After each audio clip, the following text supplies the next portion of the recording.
Welcome to the podcast. I'm Corey. I'm Jen. I'm Ginny, and we are the Art History Babes. Natalie's not with us today because she is on vacation up north. In the mountains. But she is sorely missed. So, Nat, we love you and hope you're having a good time. Today, we are talking about the Bacchanal. And in good fashion, we are having our own personal July 4th Bacchanalian celebration. Bacchanalia. Just disclaimer. Yeah. So, this episode's getting a little silly because we're already significantly intoxicated at the moment. We've been in the pool. We've been in the sun. We are ready to record. Bacchus is here. We've called him, and he is here. We were literally outside, and we were saying, Bacchus! Just in the middle of the pool, just crying out, Bacchus! Bacchus! Where are you? No, he's here. He's been invoked, and we're ready. We're guys. ready for it. So before we get started, what's everyone been up to? What's going on in everyone's lives? Let's start with you, Corey. You've had some adventures. I've done so much museuming in the past 48 hours. It's been ridiculous. Was just in San Diego and went to the I think it's the San Diego Museum of Art, I believe. Museum of Man. Well, I did that too, but I went to both. But I went to the San Diego Museum of Art, which was dope, but they were also, their modern wing was under construction, so that was kind of a bummer for me. But they had this really sick exhibit on quilts. And and I like the craft element, but what was really cool about it is it really got into how quilting relates to color theory and how involved color theory and Joseph Albers is in quilting and how quilts were made with certain colors to create certain effects, optical effects. Sure. So it was just really interesting. It was really just visually stimulating. That was cool. Then, also in San Diego, in, what's the name of the park? Balboa. Yep, Balboa Park. I also went to the Museum of Man, where they had a exhibit on cannibalism. Yes. Whoa. Which was so cool. So cool. It was super interesting, and it, engaged in, a lot of pop culture references, and it kind of took this post-colonial approach to cannibalism and the whole mentality, for so many years, referring to a certain group of people as cannibals was kind of similar to the whole savage mentality. They are savages. And the whole exhibit was great. It was so great about but you should stop and think about this and be if you were in this situation, would you eat human flesh? Yes. I don't even know what the situation is, but yes. And that was really interesting, and I was really excited that they were doing that because I thought that was really cool. They also, my favorite part of the whole exhibit, they did, they created a version of the Oregon Trail, the game we all played in elementary school. Yeah. Yes. It's same, aesthetically the same, visually the same. Yes. The way you play it's the same, except it was called the Donner Trail. Oh, that makes a lot of sense. I was going to say, the Donners. Yep. If I had been in that, for sure. Yeah. In this case, you don't die of dysentery, you die of being eaten. Yeah, and it got dark, but at the same time, not really. It was just I was just playing my game, and I was I got a decision to make. I just have to make this decision. So it was a really well put together exhibit. It was super interesting, and it just explored cannibalism in all these different areas of human history, and it was just really fun and really interesting. So if you're in the San Diego area, check that out. And then the next day, I got to go to LACMA in LA, LA County Museum of Art. And they have a great Snapchat, by the way. You should follow them. I should follow them. I did not know that. It's on point. I should check that out. But, so I spent the day at LACMA. Some really great stuff. They had a German Expressionism exhibit, and then a life-changing James Turrell, called Breathing Light, where you walk into this room, and it's kind of exactly like Drake's Hotline Bling video. Like actually the girl sitting next to me was like, I feel like I'm in Drake's video right now, and I was like, word. But it's way more disorienting and just like it's weird. There's like when you first walk in, there's like this sense of almost like fog, but there isn't any fog. It's all like light tricks, and then you like move to like the edge, like this precipice. Like it's literally a precipice because you could fall off the edge, and then you just stare into this light that like gradually changes colors, and it's like looking into the infinite abyss. It sounds like it would give me flashbacks. Like it's pretty trippy. Start having a real dark time in there. Yeah, I mean, it wasn't dark. It was for me. It was the opposite of dark. It was like, oh my god, like I just want to walk. Light. Yeah, I want to walk into the light. Don't walk into the light. But it could be overwhelming if you were on some type of psychedelic, for sure. So don't go on psychedelics. Probably not. Probably not. Unless you're in a really good headspace, then maybe it could be okay. Or do it and let us know how it goes. Yeah, let us know. But I definitely had a moment, like I took off my glasses, which any of you who know me, I'm like crazy blind. And like, but it's like the cool thing about being crazy blind is lights get crazy blind. They get really, I'm not actually blind. I shouldn't say that. But like I can't see anything. It's all just like blurred color. But the cool thing about having really bad vision is when you take off your glasses and stare into lights, it gets real weird. So yeah, it was just all around real weird. You actually have to take off your shoes and put on these like socks. Like, whoa, wow, that just got like even more esoteric. Like, it's like a whole experience, but it was amazing. And I came out and I was like warm and tingly. It was so cool. So cool. Well, Corey, it sounds like you had a fucking badass time. It has been a good few days. It really has. Yeah, good few days for sure. Damn. But yeah, some good art experiences. But now we're back and we're having our own little personal Bacchanal, which is pretty. It's fitting. It's a holiday weekend. You know, the birth of our nation, our great nation, indivisible, under God, or I don't even know the rest. I honestly don't anymore. I totally You forgot. did a good job. That was great. You know, the great thing about this weekend, the great thing about being able to partake in our own personal bacchanalia is the fact that, okay, so Corey's been having an amazing time just traveling and having a ball. Ginny and I have been responsible, working our asses off at our respective jobs. Those of you who may not be in the know, which is probably most of you, so Ginny is doing a super interesting, awesome internship in San Francisco, and it is a it's a full-time gig, right? It is. It's it a is full-time a full-time gig. So Ginny is running museums. It has been busy. I mean, we were doing our grad school thing, and then that was done. Then it was like, boom! And then you went straight to work. Yeah. Yeah, and I identify with that. I'm doing the same damn thing. Yep. Only I'm not running museums. I'm making sure that food and produce and all kinds of like food products are not covered in poison. That's so important, though. Yeah, that's so important. It's real weird. When you graduate with a bachelor's degree in art history, sometimes options be limited. Sometimes there's not a lot of work out there for you, so you end up taking a job as a chemist at a toxicology.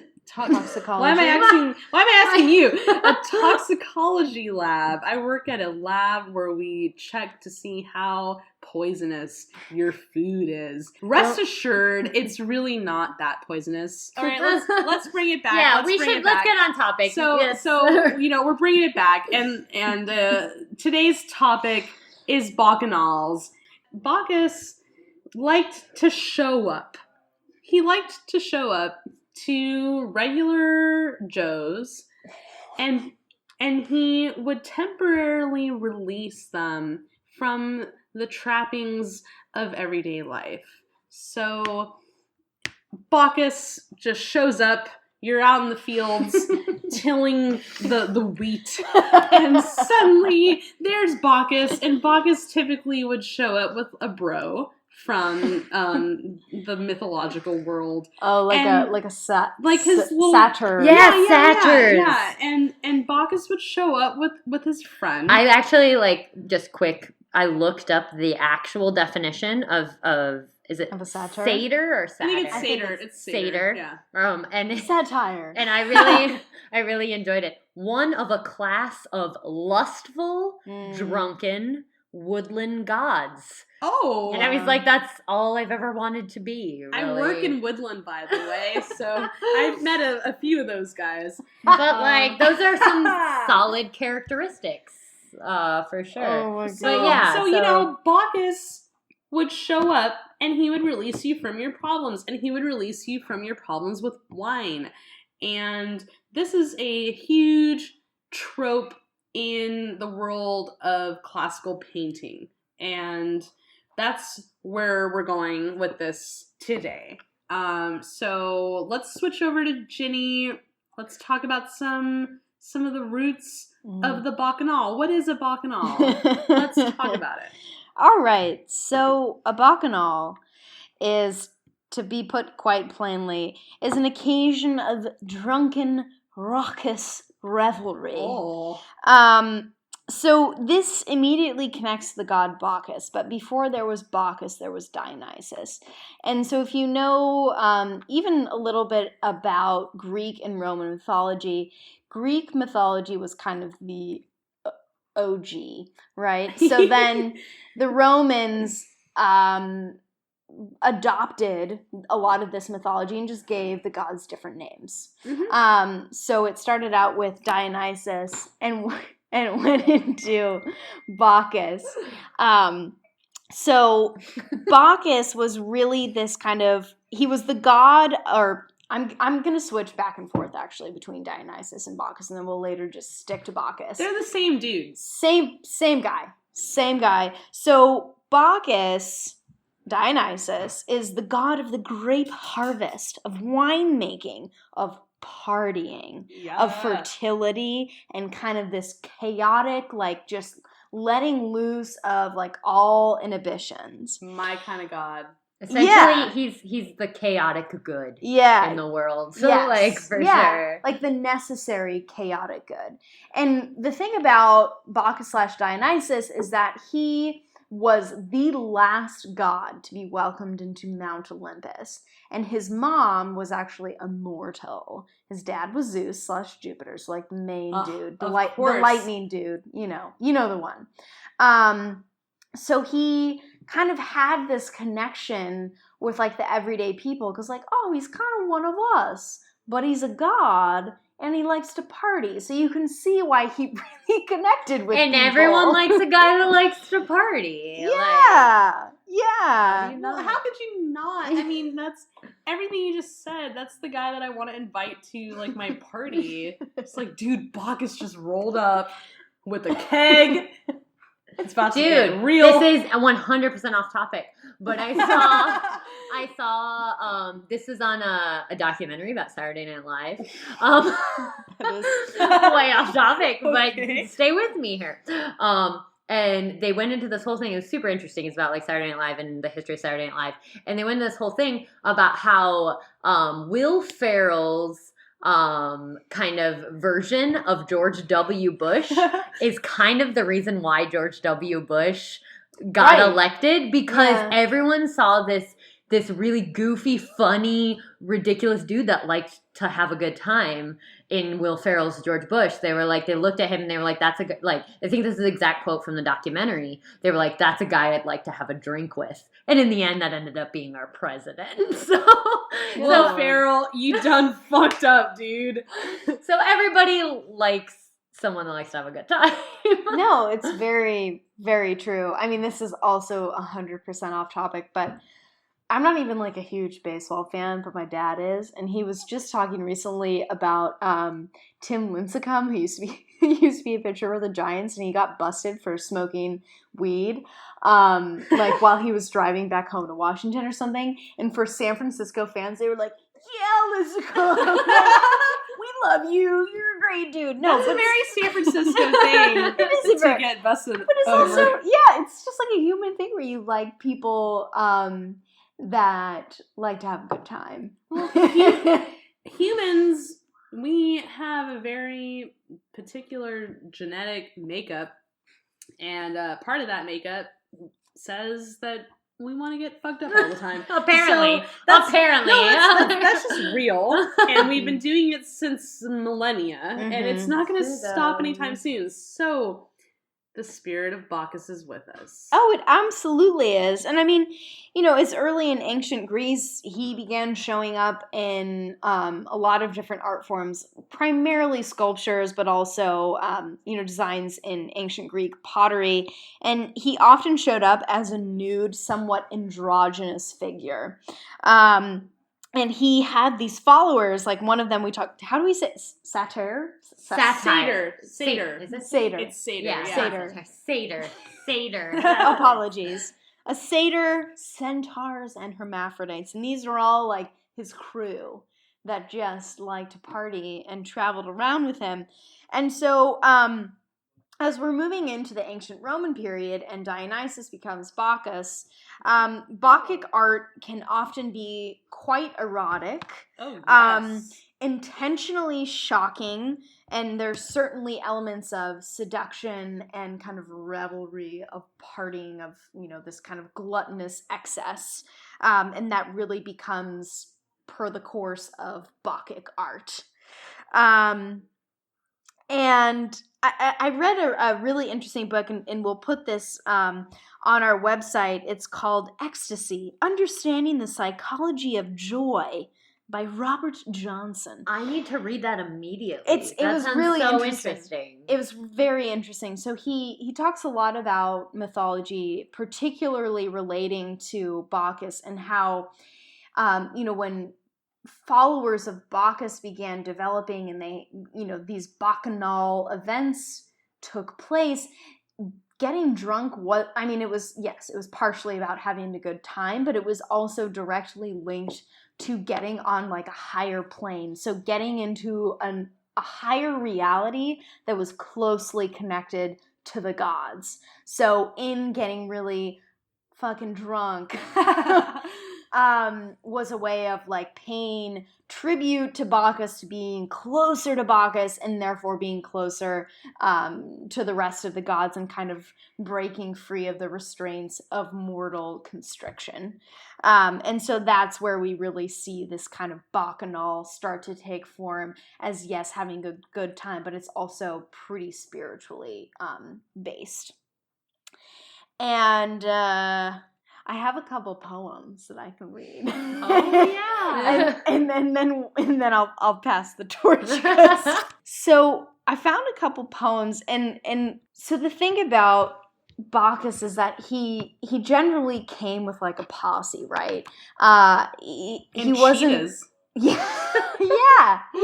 So he was with some centaurs. He's with some hermaphrodites. He's with some satyrs. God, that word. It's really hard for me. Satyr. Satyr. Every time it's gonna be hard. Okay. Bacchus would show up in a chariot, being Of course. drawn by two cheetahs. Because why not? Because we all know that cheetah print is the most raunchy animal print. Who doesn't want to show up at a party in cheetah print? I mean, like, can you think of a raunchier animal print? Maybe snakeskin, but not no. even. I'm gonna go with cheetah print. Yeah. I think Cheetah print, and you know, I think it's because of Bacchus. get out of here with the zebra stripes. All right, it's all about the cheetah. Yeah, we're gonna say that the people rocking the cheetah print, it's actually like a cultural statement there. Yeah. We're hearkening back to Bacchus. Yeah. What's going on Absolutely. Okay, so I found some poems from a particular instance of someone coming upon. So this is the Myth of Ariadne. And are you going to talk about that more, Jen, or were you just going to talk about the painting? Because I didn't actually look into the actual myth that much. I can talk a little bit about the myth. You go ahead and read some of that poetry. I'll read these poems and then Jen's going to elaborate. It'll be great. Okay, so here we go. And as I sat over the light blue hills, there came a noise of revelers, the rills. Into the wide stream came of purple hue. 'Twas Bacchus and his crew. The earnest trumpet spake, and silver thrills from kissing cymbals made a merry din. 'Twas Bacchus and his kin. Like a moving vintage down they came, crowned with green leaves and faces all aflame.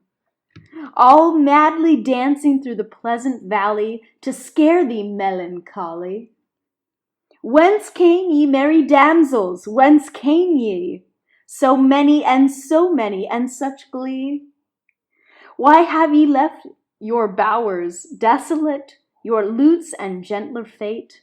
We follow Bacchus, Bacchus on the wing and conquering. Bacchus, young Bacchus, good or ill betide, we dance before him through kingdoms wide. Come hither, lady fair, and join be to our wild minstrelsy. I don't know if I said that last word right, but that's what it says. I feel like I was reading 'Twas the Night Before Christmas. You were a little bit. You really were. I picked up on that vibe, for sure. That was beautiful. Do we know if that was by Ovid? Was that Ovid? Was that Ovid? Did Ovid write that? Excuse me, was that Ovid? So one of the poems I found was by Euripides. And then this one, well, you know, we'll put this one on the website because Yeah. I'm sorry, because this is an article about Titian and Bacchus paintings. So speaking of, we should talk about this Bacchus painting. And in that, okay, so the painting in question is Bacchus in Ariadne. Ariadne. Ariadne? Yeah. Ariadne. I love that name. If I have a daughter, I want to name her That is Ariadne. beautiful. I think it's gorgeous. So it's a painting by Titian, and this work was the subject of several poems by such poets such as Catullus and Ovid, and it's considered one of Titian's greatest works. So in the work, it's depicting the story of Ariadne, who was left on the island of Naxos by her lover Theseus, who deserted her. Dick. That dog.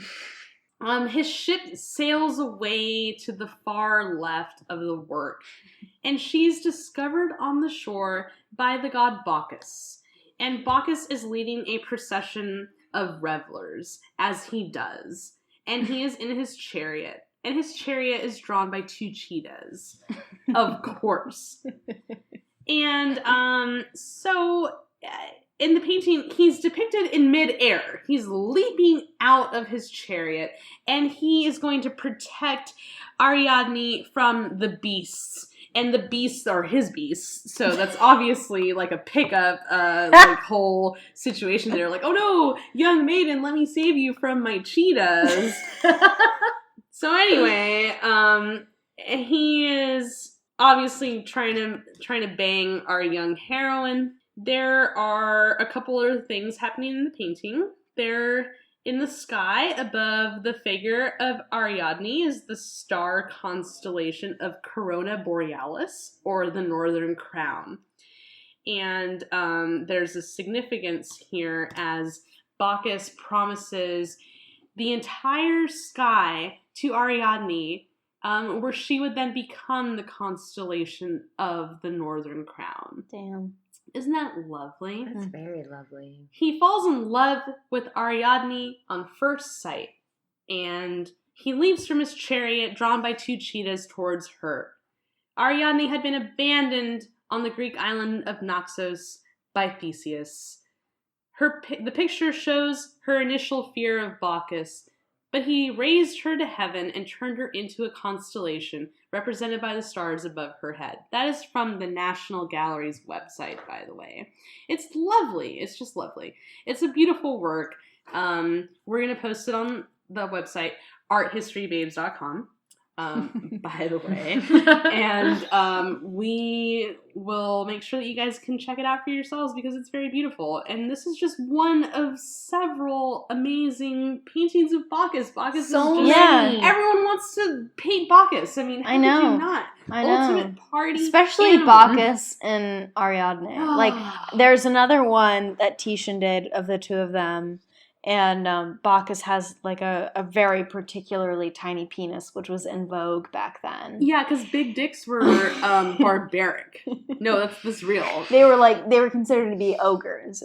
It was really ugly. If you had a big ol' schlong, you were considered barbaric.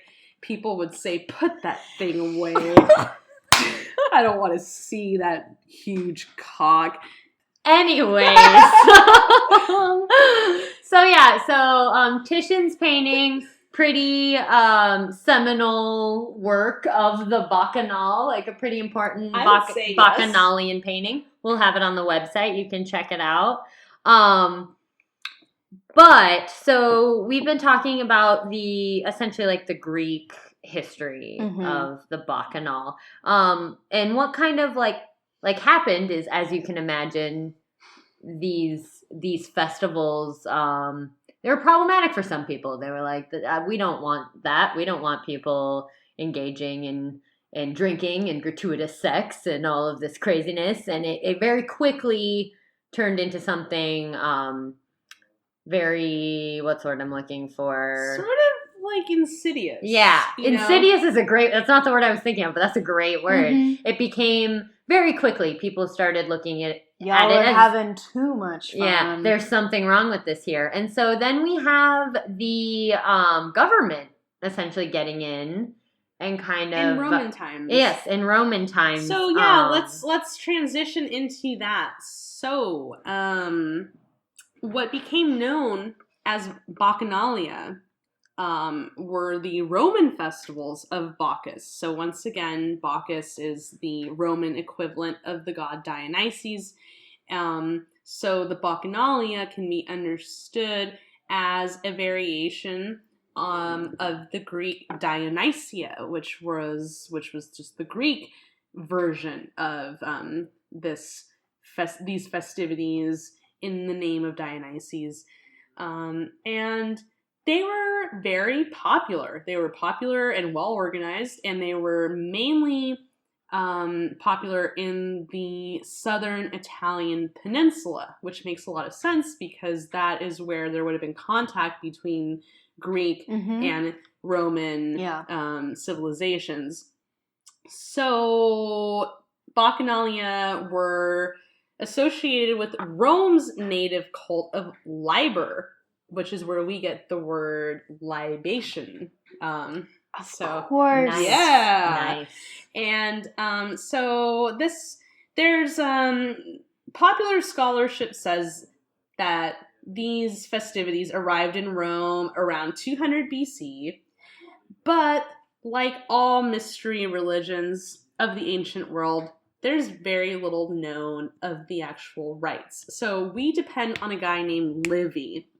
So Livy, some 200 years after the initial introduction of Bacchanalia in Rome, offers a scandalized account of what the Bacchanalia was. So modern scholarship is very skeptical of Livy and what he alleged to be these like frenzied parties for Bacchanalia.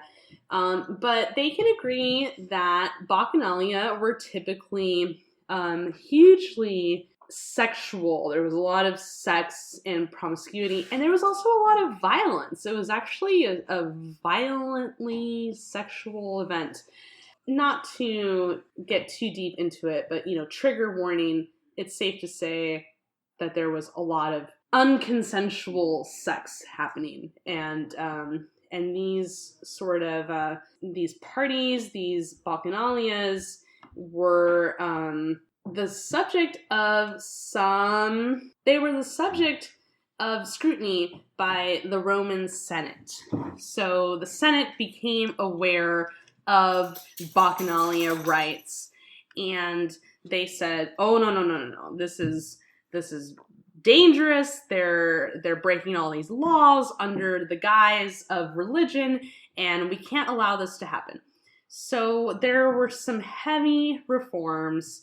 Eventually, there were rules that were instated into the bacchanalia, such as there would be a ratio of men to women. So 3 women to 2 men. They considered it safer for there to be more women than men in these events. And also just like backtracking a little bit kind of on this whole consent, non-consensual stuff going on. Like, it's interesting that the Bacchanal actually started as a strictly female event. Yeah. It was, when it first like began, it was only female. Like, and then we let the men in and all hell broke loose. So, modern scholarship suggests that there were many issues with bacchanalia. So bacchanalias were highlighting a moral panic among the Romans, who were very concerned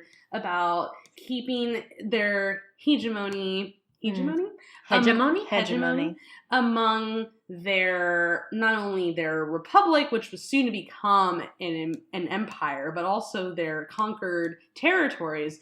Rome was very much worried about, like, we need to keep everything chill, we need to keep it all under control, and this is very much an instance of out of control festivity. Yeah. We need to curtail this immediately. Something else that was very problematic for the Romans was the fact that these bacchanals were completely devoid of class distinctions. So plebeian classes as well as the highest classes could be intermingling at these events. They were sworn to secrecy at these events. You couldn't say who you were. You couldn't you couldn't call somebody else out. Interesting. I saw, Senator so-and-so. So yes, Senator what's-his-face was at the Bacchanalia. Like, you couldn't do that. So that was also very problematic for the Romans, who historically were hugely interested in maintaining class distinctions. Eventually, the Bacchanal was the subject of a reform known as the Senatus Consultum de Bachanalibus. I don't speak Latin, so excuse my terrible pronunciation, but this brought the Bacchanalia under the control of the Senate, and essentially there was now very restrictive rules over the Bacchanalia. And the Bacchanalia essentially at that point became a sign of degeneracy. Like, any type of Bacchanalian behavior was degenerate at that point. Yeah, and an interesting thing is that men were forbidden to be priests of Bacchus. So interesting. They considered it so threatening that for the Senate, they figured, we'll just have women be in charge of it. Because, what can they fuck up, right? They're just women. So that's what happened. Little did they know. No, just kidding. But really, so that's really what happened with the Bacchanalia in Rome. Even though there were tons of reforms, the Bacchanalia persisted. And even though it became associated as a sign of Roman degeneracy, for many, the Bacchanalia remained a very important part of life. These festivals really did carry with them this idea of being able to disconnect from daily life and really just connect with basic human drive, basic human instincts, which apparently are those of having a lot of sex and drinking a lot of wine. Right. Who would have thought? So let's kind of get into a few images, just dive into some Sure. of we have a couple of interesting. There are so many images of the Bacchanal. Many. It was hard to pick. Yeah. Bacchic art is a league within its own, and I looked into it and then I got tired. And and I stopped. One of the most famous, which I think we've actually already used, like on some of our social media, is Caravaggio's Bacchus. Yeah, where that's my favorite. Sweet baby Bacchus is holding his so seductive. He's seductively gazing at the viewer and holding his little like chalice of wine, and he's surrounded by fruits and flowers and things. So that's a very well-known image of him that you may be familiar with. And once again, that'll be up on our website. But just a few other ones we found. Like we said, we found the one with Titian. What was the one you found, Jenny, of this literally baby Bacchus? Adorable baby Bacchus.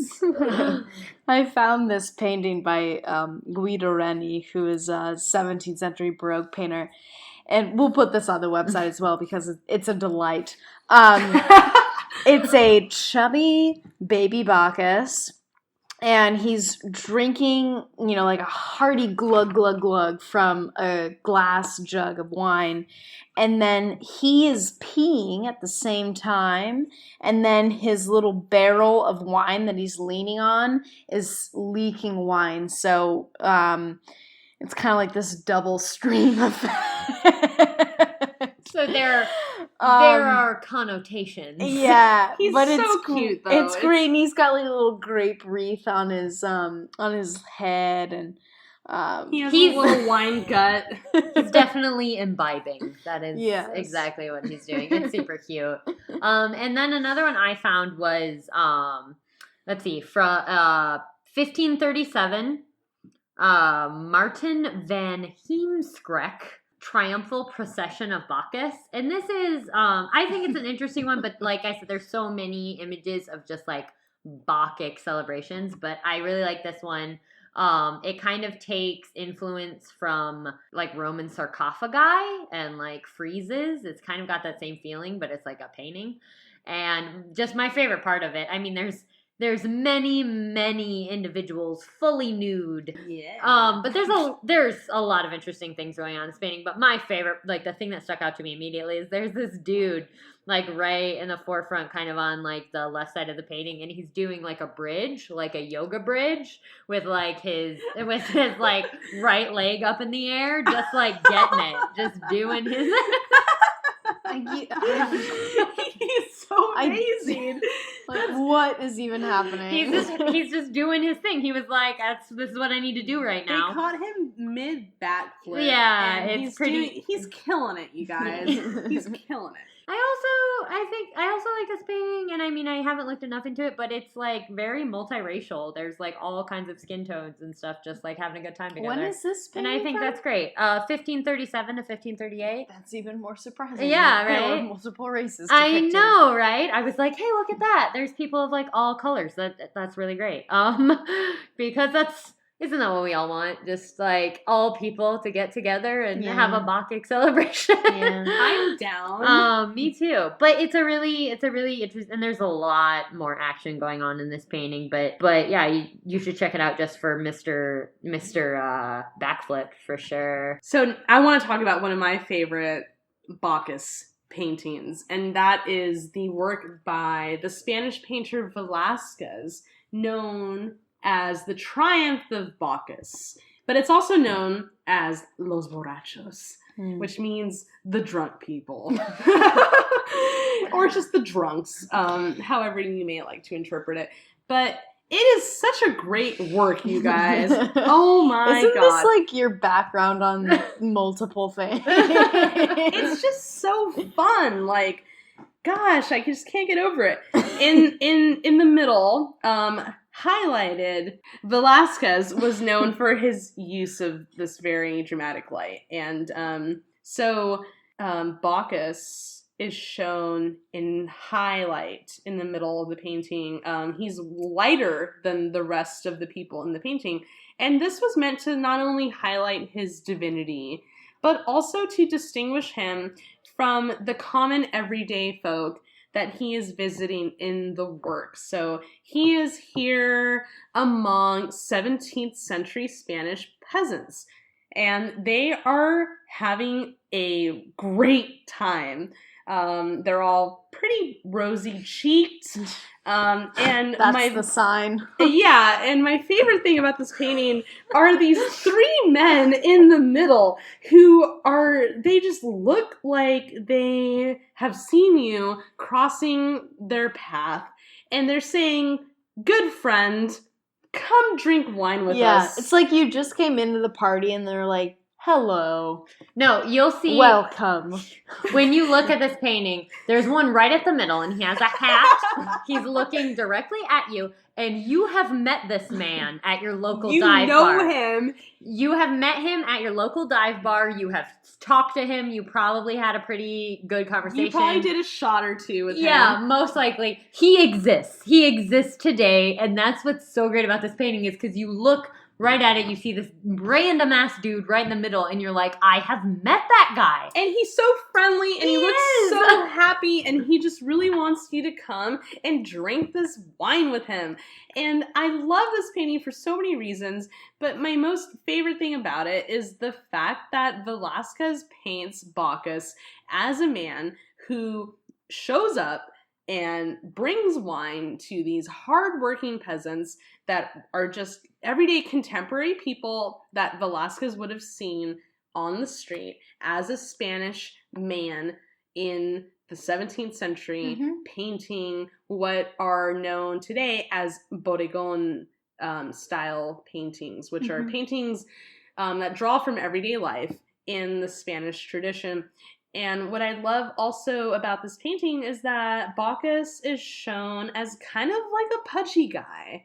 Yeah. You know, he's got a little bit of a gut, and you can tell that he's a guy that kind of parties. And, you know, in his face even. Look at those, like, ruddy, plush lips. Yeah, his lips are plush. He's a young man, and he's got a ruddy complexion. He has the ruddy complexion of a man who drinks a lot of wine. Yeah. I could go on and on about this work, but This work is amazing. And one little, like, side note, if you zoom in on, like, the glasses, the cups in this painting, what was common, especially during, like, the 17th century with wine glasses, people like to, like, fuck with people, I guess, because they'd have these really wide but shallow wine glasses, and the trick was that you would continue to drink and get very drunk, but you wouldn't spill your glass. Like, that was the sign of, like, a true veteran drinker. That's evil. And that, I know. And meanwhile, like, if you ever look at it was like the Baroque era, or like, I mean, I guess this goes all the way, but it was like the classical, like, party foul like idea. Exactly. It's like, if you don't spill anything, then you are really worth your salt. Yeah, like, and you are one of us. You guys, it literally looked like a saucer with a stem. Very wide and very shallow. It would be very difficult. I don't think you could buy a wine glass like that now. No, I don't want to, because I would spill that sober. No joke. All right. So those are just a few of our favorites that you can check out.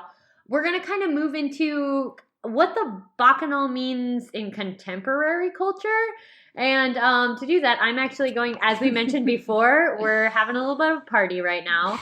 And we have kind of an in-house DJ who happens to be he also happens to be our own personal Bacchus. He has kept the art history babes in wine for like a very long time. He's just been pouring wine this whole time. He has just been, My glass has not been dry. I know, it's amazing. But he also has experienced what is often known, at least if you just Google like Bacchanal, you're going to get a bunch of stuff about Carnival in Brazil, which is really interesting. They rhyme, and it's for a reason, I guess. So I'm going to go grab him because he knows about that. I'll be right back. Okay. You guys keep talking. Yeah. So modern day Bacchanals, I don't understand why we don't call our festivities Bacchanals more often. We should. But I think it's something to bring back. I think so too. And I encourage you listeners. And Bacchus is like a guy's guy god. Yeah. You know, he's just a friend. I encourage our listeners to bring back the Bacchanal. Oh, we have our guest this is here. exciting. This is our guest. So I will let him sit in my seat for a second. All right, so this is like I said, our personal Bacchus right here, Leo, who has experienced Carnival and can tell us a little bit about this very Bacchic celebration. It was very cool. It's so cool. What's it like? Like, what goes on at Carnival? It's just a good time all around. It's beautiful people and bright colors and wonderful music, and of course a lot of drinking and dancing. It's you guys would love it, actually. Is it debaucherous at all, or is it just like good vibes, like straight up? There's a side to it, of course, but I mean, for the most part, it goes for a long time. It's many days, so you pace yourself and you just kind of enjoy the people you're around and the place that you're in, and we kind of go back to it like that primal state of we're all equal and we're enjoying this mass celebration. So there's usually very little in the way of hierarchy. It's just kind of this sounds so great. We're all in the same place. Let's party and have a good time. Awesome. That sounds so wonderful. Leo, how many days would you say Carnival lasts? So in Brazil, at least, the place we went into, which was like the interior of Brazil, which was kind of the place, I mean, we think in Brazil to go to like Rio where all the big parades are, but that's definitely a one-off. Like in most places, Carnival is in kind of a rural area, a little town of a couple thousand people that get run over by 50,000 people who are there to just have a good time. Awesome. But probably like 5 days. 6 days. That sounds about Bacchanal. Yeah, it does. Do you get a lot of people from outside of Brazil? Like, is there a lot of like touristy vibes, or is it really just kind of everyone melds together? You know, I was fortunate to see it in a very like authentic place. So I got to go to the rural part of São Paulo, actually, or I'm sorry, of Mato Grosso, which is this center of Brazil. So I got to see it in a very authentic sense. But most people, obviously, again, think of Brazil in Rio de Janeiro and that big, the floats and the big parties that you think of. But of course, we're all trying to find like that little hidden gem, you know, off the beaten path.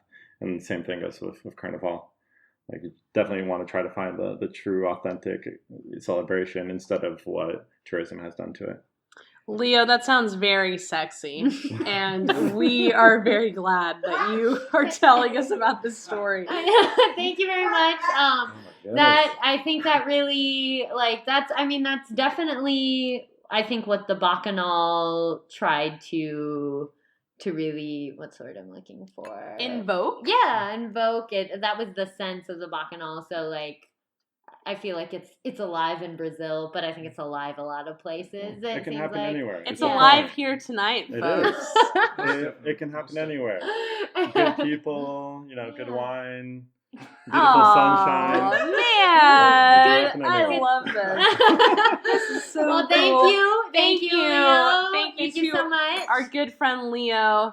What a guy.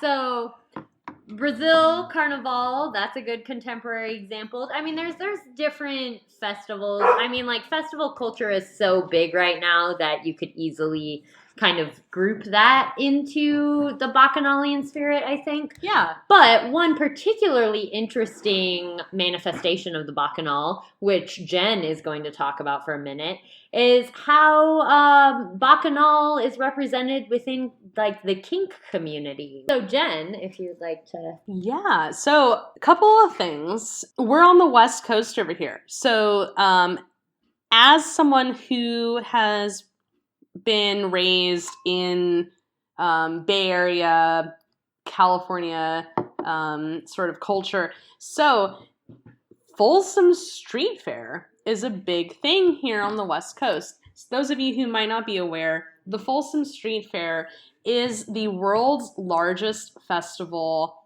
celebrating kink and fetish community lifestyles. And I've been to the Folsom Street Fair every year for the last 4 years. It's really fun.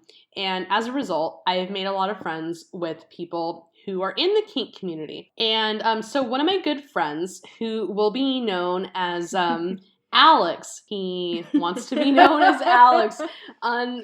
He wanted to be known as Baron Hard. And I said, no, my good friend, I will not refer to you as Baron Hard. You will be known as Alex. So Alex is a very good friend of mine. And Alex is somebody who's very active in the kink community. So, little background, kink really refers to pretty much anything outside the norm of what we consider to be like traditional sexual relations. Kink refers to people who have very specific fetishes and whose fetish lifestyle really shapes their lives. And it's actually like pretty huge, the way that people shape their lifestyles around their fetishes, which is a topic for a whole different podcast. But for now, we're going to talk about my friend Alex's experience at a modern day Bacchanal. So Alex went to a Bacchanal a couple of months ago, and at this Bacchanal, he experienced some of the traditional rites of Bacchanals that we have been discussing so far. So there was an orgy, there was a lot of promiscuity, a lot of sexual relations among people, a lot of drinking, basically a huge celebration, and there was a lot of sex and wine involved. But something that I felt was very interesting, and I think really it does a good job of wrapping everything up for us here today, is the issue of consent. So consent, I feel, has always been important, but as of lately, I think that it's kind of a hot button issue among a lot of conversations that are happening. We are aware of some of the issues with consent that have occurred over the last couple of years. Mm-hmm. Most recently would be the issue of the Stanford student who underwent the horrible sexual assault during a drunken party night. Mm-hmm. And there's a lot of issue there with how does one consent when you are in a situation where you're drinking a lot of alcohol and you might not be able to say for sure whether or not you consent to sexual touching. And that's really murky territory. So in a situation like a Bacchanal, which is known for being a drunken party with a lot of sex, how do you negotiate the issue of consent? So my friend Alex was great about letting me know about these precautions that are being taken. There's a lot of responsibility that comes into the modern day Bacchanal. So when you show up to a Bacchanal, you are required to fill out consent forms. And the consent forms have the rules.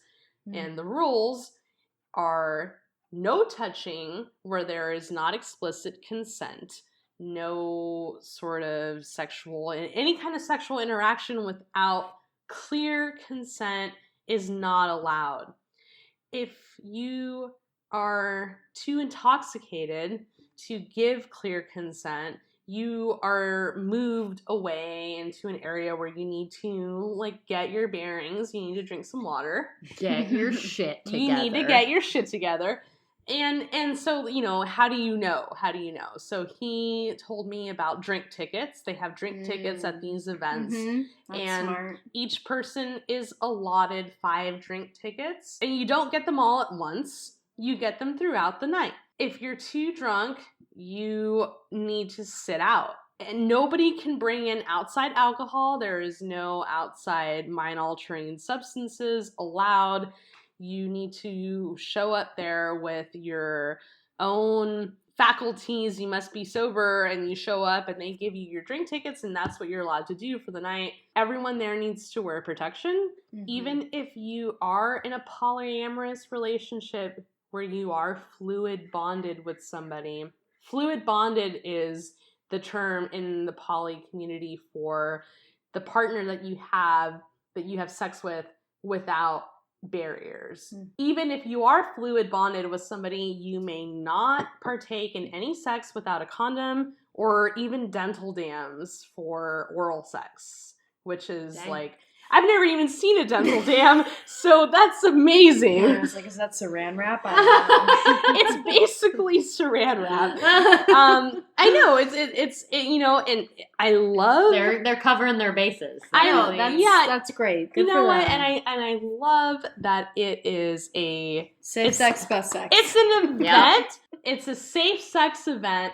It is a event that is all about consensual sex. And this is going miles away from our traditional bacchanalia, which, let's face it, the Greeks and the Romans, they didn't even know.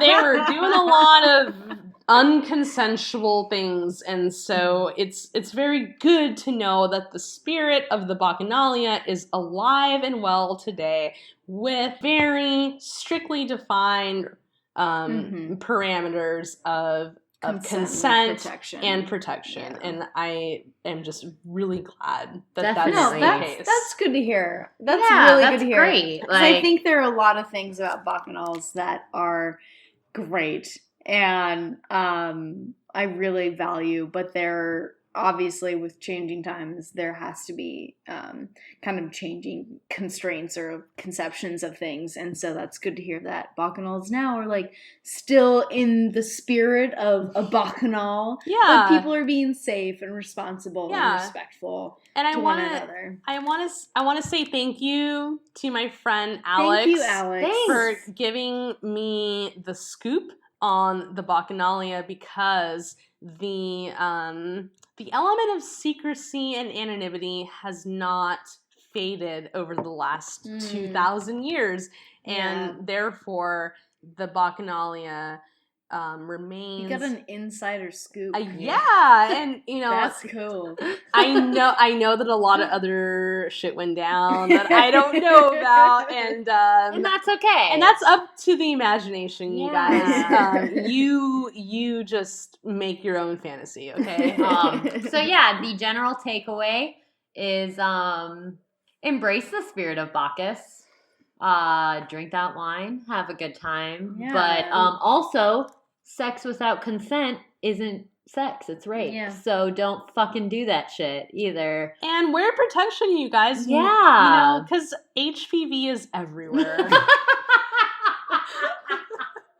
Is that what we're ending this episode on? We don't have to. I'm just saying. HPV is everywhere? We'll end it on something better. Slightly more uplifting. Do we know what we're doing for our next episode? We didn't talk about this. We didn't even talk about it. Hey, I have an idea. All right, we're just going to talk this out live for you guys. My idea, and this is totally inspired by that quilt thing I saw, I think it'd be really cool to do color theory. Cool. Like, talk about, like, color theory shit, but what's your idea?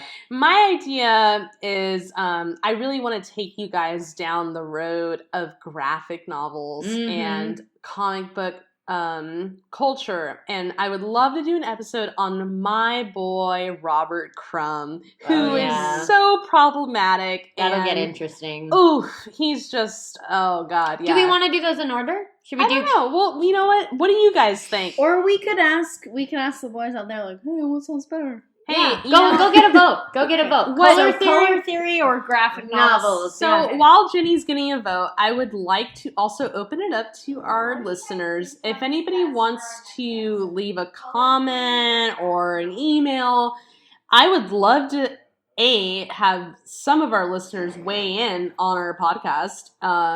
B, if anyone's got any ideas for us, we would love to hear them. Love it. Let us know. They said color theory. Oh, did they?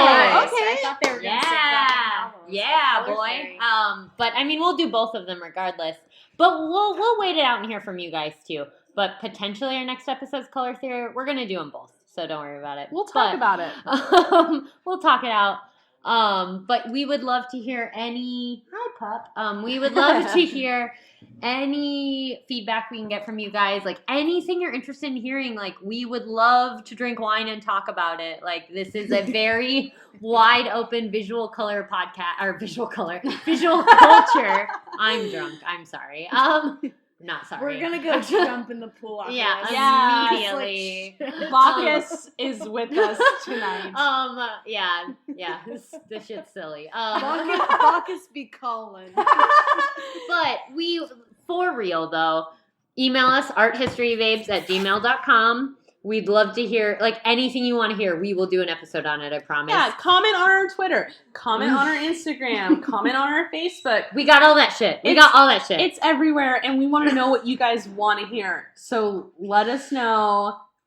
Art History Babes. That's who we are. We love you guys. Thank you so much for... We really do love you. Like, so much. Like, you don't even know. Like, we really do. We're actually, like, super excited right now because we're only 4 episodes in. We just hit... like number 2 on Art History podcasts on iTunes. So that's really exciting. Yeah, you guys, if you search Art History Podcasts on iTunes, we are currently number 2, which is super exciting. So if you go on iTunes today, subscribe to Art History Babes, and rate us, you can help us be number 1. Number 1! We want to be number 1, you guys. Help us be number 1. Anyways, thanks for listening to this really silly episode. We hope you all are having an amazing 4th of July. We love you. We really do love you. Thank you so much. Art History Babes out. Out.